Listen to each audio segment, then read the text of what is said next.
নমস্কার বন্ধুরা, কেমন আছো সবাই? লিলিয়ান অদ্রিজা মামের এই ছোট্ট ব্লগটিতে সবাইকে স্বাগত জানাই। আজ বৃহস্পতিবার, এখন সকাল 7টা মতো বাজে। কাল প্রচণ্ড বৃষ্টি হওয়ার জন্য আজ আকাশে মেঘ আছে, কিন্তু রোদের তেজ কমেনি, তাই প্রচণ্ড গরম। এই আম গাছটিতে যে কটা আম ছিল, কাল সেগুলো ঝড়ে সব পড়ে গেছে। অদ্রিজা উঠে পড়েছে, আর এই দেখো আরব এখনও পর্যন্ত ঘুমোচ্ছে। এই 1 মাস ধরে ছুটিটাতে সকালবেলায় ঘুমের অভ্যাসটা খুব ভালোভাবে হয়ে গেছে। বারবার ওঠালেও কিছুতেই আর ঘুম ভাঙে না, তাই একটু ঘুমিয়ে নিক, আমি একটু চা খেয়ে নিই। একদম সকালটাতে লাল চাটা খেতে বেশ ভালো লাগে। কখনো কখনো মিষ্টি দিয়েও খাই, কখনো কখনো মিষ্টি ছাড়া।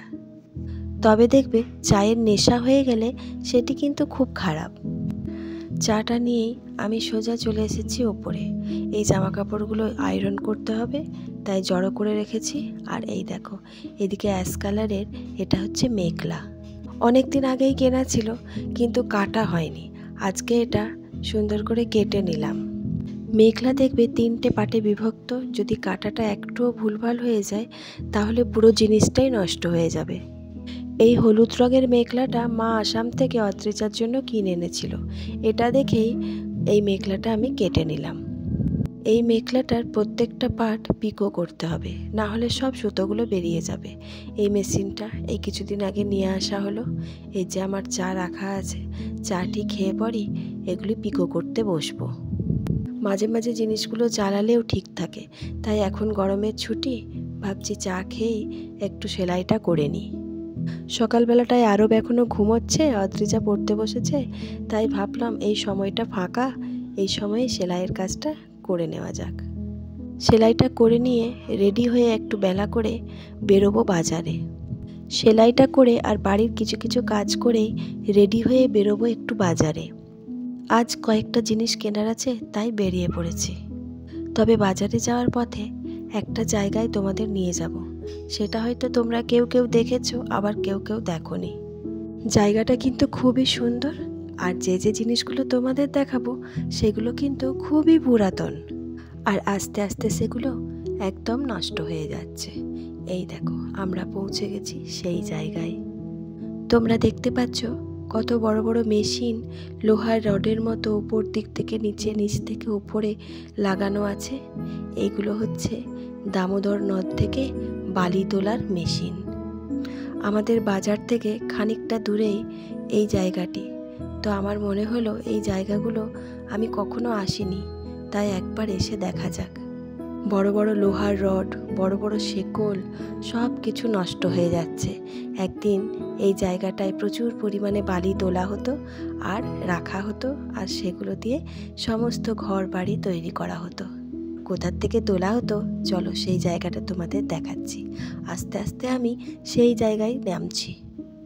এই দেখো, বিস্তীর্ণ এলাকা জুড়ে রয়েছে দামোদর নদ, কিন্তু এই নদের বিন্দুমাত্র জল চোখে পড়ছে না। কোথাও কোথাও একটু একটু গর্তের মধ্যে রয়েছে বিন্দু বিন্দু জল, শুধু বালিতে ভরা। আর এই সামনে দেখছো, এটা হচ্ছে স্টিমার। এটা একদিন এই নদের উপরে চলতো, ব্রিটিশ আমলের। এটা আজ একদম নষ্ট হয়ে গেছে। আস্তে আস্তে এটা মাটির তলায় ঢুকে যাচ্ছে। কোথাও কোথাও দামোদর নদের জল অনেক বেশি, আবার এই জায়গাটিতে একদম নেই। ওই বালির মধ্যে যাওয়ার ভীষণ ইচ্ছা ছিল, কিন্তু বড়ই নোংরা, আর দূরে যাওয়া গেল না। এখান থেকে সোজা বাজারে গিয়ে বাজারের কাজকর্ম সেরে কেনাকাটা করে সোজা ফিরবো বাড়িতে। তবে এইসব জায়গাগুলো বিকেলের দিকের পরিবেশ খুবই সুন্দর। চলো এবার আমি একদম সোজা বাড়ি পৌঁছে তোমাদের সাথে আবার কথা বলছি। বাড়ি পৌঁছে এই দেখো রান্না বান্না করে নিয়েছি। এখানে আছে ডাল, এখানে আছে আলু, করলা, পেঁয়াজ ভাজা, এখানে মাছের মাথা দিয়ে কুমড়োর তরকারি। আজকের মেনুতে এইগুলো ছাড়া আছে এই গরম গরম ডিম ভাজা। এটা হয়ে গেলেই সবাইকে খেতে দিয়ে দেবো। বাড়িতে ঢুকলে দেখবে প্রত্যেকটি মানুষের বাড়ির কাজকর্ম আছেই। বিশেষ করে মেয়েদের অন্যান্য কাজের সাথে এই রান্নাবান্নাটা একটি প্রধান কাজ। তো যাই হোক, আমরা খাওয়া দাওয়া করেই আবার বিকেলবেলায় 4টা নাগাদ বেরিয়ে পড়েছি আরেকটি জায়গায়। সামনের সপ্তাহ থেকেই সবাইকে স্কুল খুলে যাবে, তাই ভাবলাম বিকেলটা একটু বেরিয়ে নিই। এই যে আরেকটি জায়গায় পৌঁছে গেছি। এটিও আমাদের বাড়ি থেকে সামান্য দূরে। এখানেও আগে বালি তোলা হতো। এই যে সামনে মেশিনপত্র দেখছো, এখন আর কোনো কাজ হয় না। আর এই যে বড় ট্যাঙ্কটা দেখছো, এটার মধ্যে সমস্ত বালি জমা রাখা হতো, আর নিচের দিকে টুপটুপ করে ওই বালির থেকে জল পড়তো, আর এখান থেকেই ডুলিতে করে বালি নিয়ে যাওয়া হতো। এখন এগুলো সব মরা মানুষের মতো নিথর দেহে পড়ে আছে।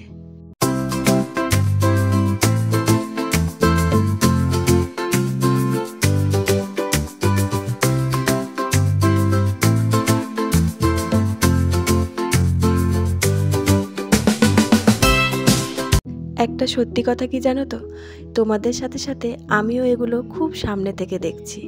এগুলো দূর থেকেই দেখে অভ্যস্ত, কোনোদিনও সামনে আসার আর সুযোগ হয়নি। আজ কি ভেবে হঠাৎ করে মনে হলো এই দিকগুলো একটু চলে যায়, একটু দেখি। এই সামনে দেখছো, এই লোহার বড় বড় চাকার মধ্যে তারটিকে কেমন বেজিয়ে রাখা আছে। এই তারটি দিয়েই ডুলিগুলি সব বালি নিয়ে যায়। এত ভারী ভারী লোহার ডুলি, তাই এই মোটা তার। এই দেখো জল এখনো টুপটুপ করে পড়ছে, এটাতে মনে হয় এখনো কাজ হয়। অদ্রিজার বাবাকে জিজ্ঞেস করাতে বললো হ্যাঁ, এটার থেকে বালি তোলা হয়। তবে একদিন সুযোগ পেলে তোমাদের আমি ঠিক দেখাবো কিভাবে বালি তোলা হচ্ছে আর কিভাবে নিয়ে যাওয়া হচ্ছে। যে দেখতে পাচ্ছ এইদিকে বালি পড়ে, আর ওইদিকে নিচের দিকে নেমে ওই ট্যাঙ্কটা ভর্তি হয়। এইসব সিঁড়ি দিয়েও বিভিন্ন রকমের কাজ হয়। ওই দূরে দেখো বালি স্তূপ করা আছে। এবার আমরা আস্তে আস্তে ফিরে যাচ্ছি। খুব সুন্দর রাস্তা, বিকেলবেলা, গাছে ভর্তি, মনোরম একটা পরিবেশ। তবে এই রাস্তাটি দিয়ে যখন আস্তে আস্তে এলাম, তখন অদ্রিজা আর আরবের একটি ছোট্ট পার্ক চোখে পড়ে গেছে। আসার টাইমই বলে দিয়েছে যে ফেরার টাইম নামতে হবে, তাই একবার না নামলে ওরা কিছুতেই ছাড়বে না। আমরা সোজা পার্কের সামনে দাঁড়িয়ে পড়েছি, আর পার্কের উল্টো দিকে আছে এই শিব মন্দিরটি। ওরা যখন পার্কে ঢুকবেই, তখন সামনে মন্দিরটাতে না ঢুকলে তো কিছুতেই বাড়ি যেতে পারবো না, তাই সোজা ঢুকে পড়েছি এই মন্দিরে। মন্দিরটি খুব শান্ত পরিবেশ, একটিও লোকজন নেই। তোমরা দেখতেই পাচ্ছ আমি ঢুকছি আর ওইদিকে একজন হয়তো হাঁটাহাঁটি করছে। তবে এটা ঠিক, মন্দির মাত্রই হয় একদম শান্ত পরিবেশ, আর একদম পরিষ্কার পরিচ্ছন্ন। আমি আস্তে আস্তে একদম ভিতরে প্রবেশ করেছি। মন্দির খোলাই আছে, কারণ এখন একদম প্রায় সন্ধ্যের দিক। আমিও প্রণাম করে নিলাম, এরপর অদ্রিজাকেও বললাম একটু প্রণাম করে নিতে। মন্দিরটিতে বাবা মহাদেবকে প্রদক্ষিণ করার একটি সুন্দর ব্যবস্থা আছে। আমি প্রণাম করে ঘণ্টা বাজিয়ে 3 বার প্রদক্ষিণও করে নিয়েছি। আমাদের এইসব এলাকায় কয়েকটা বাড়ি বাদবাদি অনেক মন্দির, আর মন্দিরগুলোতে অবশ্যই প্রতিষ্ঠা করা দেবদেবীকে রাখা হয়েছে, আর নিত্য পুজোর ব্যবস্থা আছে।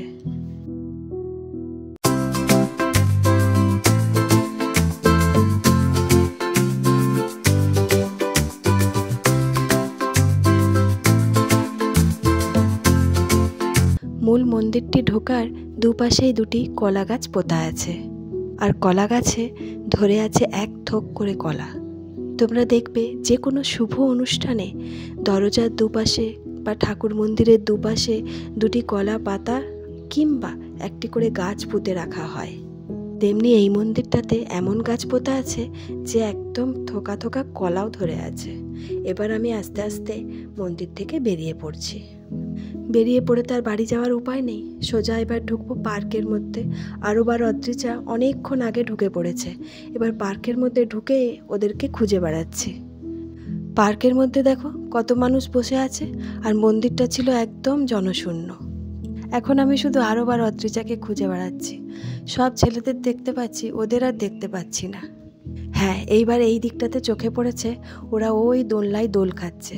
এই দেখো, আরবকে বসিয়েছে আর অদ্রিজা ঠেলছে, আর ও ভয় পাচ্ছে। এবার বসবে দিদি, ভাই ঠেলবে। দিদি এবার বলছে ভাইকে জোরে জোরে ঠেলতে। ভাই কি আর জোরে জোরে ঠেলতে পারে? ও তো ছোট, কিন্তু দিদির এই বল শক্তিটা নেই। একটু পরেই হয়তো শুরু হয়ে যাবে মারামারি। এদিকেও দেখো বাচ্চারা কি সুন্দর আনন্দ মজা করে খেলছে। জায়গায় জায়গায় যদি এরকম করে একটা করে পার্ক থাকতো, তাহলে বাচ্চাদের বিকেলটা বড়ই আনন্দে কাটতো। প্রায় সন্ধে হয়ে আসছে। আমরা সবাই মিলে পৌঁছে গেছি আরেকটি জায়গায়। এটি আমাদের বাড়ির কাছেই বালি তোলার জায়গা। আজ এটি প্রস্তর মূর্তি ধারণ করেছে। তো চলো বন্ধুরা, আজ তোমাদের ভিডিওটা কেমন লাগলো অবশ্যই কমেন্ট করে জানিও, আর ভালো লাগলে একটা লাইক করে দিও। যারা যারা সাবস্ক্রাইব করোনি তারা সাবস্ক্রাইবটা করে দিও আর শেয়ার করে দিও। তোমরা সবাই খুব খুব খুব ভালো থেকো, সুস্থ থেকো আর আনন্দে থেকো। দেখা হবে খুব শিগগির পরের একটা ব্লগে। তোমরা সবাই খুব খুব খুব ভালো থেকো, সুস্থ থেকো আর আনন্দে থেকো।